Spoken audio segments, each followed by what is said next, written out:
These are the bones of the vertebral column. First one we have, it's C1. This is called your atlas. It has a unique look to it. This is C2, or axis. The axis has this structure called the odontoid process. Makes that unique looking as well. And the rest of your cervical vertebrae will look something like this. You're going to be asked to identify which region this vertebrae comes from. Not the number, just the region. So there's some features that will give it away. All 7 of your cervical vertebrae has a transverse foramen. You have them left and rights. This one here is a thoracic vertebrae. Thoracic vertebrae will have a slender spinous process pointing inferiorly. They'll also have these costal facets. You'll have one on the transverse process most of the time, and then you'll also have one on your body or centrum. So that's going to be the giveaway, saying it's from the thoracic region. Slender spinous process pointing inferiorly, and you look for those facets, those costal facets. That'll give that away, meaning it's a thoracic vertebrae. There's 12 thoracic vertebrae. Then you get down to your lumbar vertebrae. There are 5 lumbar vertebrae, and this body or centrum looks kind of large. This spinous process is more square-shaped.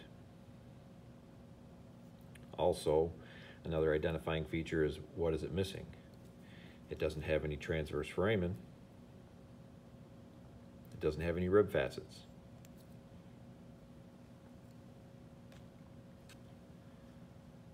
Individual features. Let's go back to the lumbar vertebrae.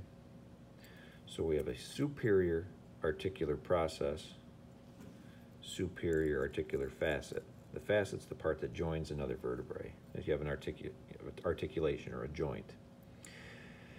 Now we have our inferior articular process, and that smooth part's the facet. Spinous process.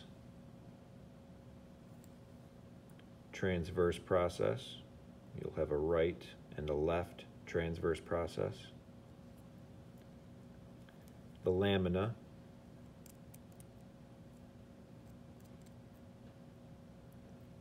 The pedicle.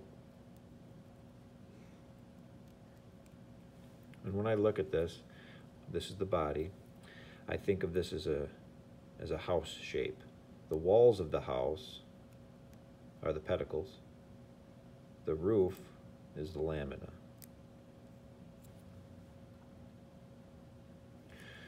You have your vertebral foramen.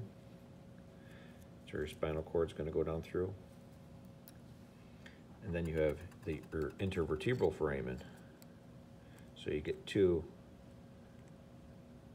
consecutive vertebrae together. Each one's going to make a half circle, half of a foramina. And these are where your spinal nerves will exit. So that area through here is your intervertebral foramen. Now we'll go down to the sacral vertebrae. You have sacral foramina.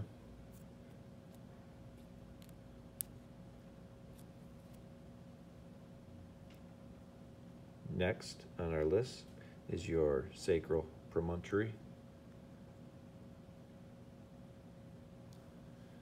You will have your articular facets and processes. Process is the projection. The facet is the smooth part.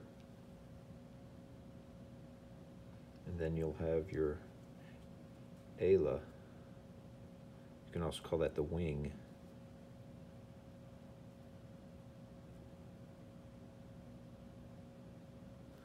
And the last little bit is your coccyx.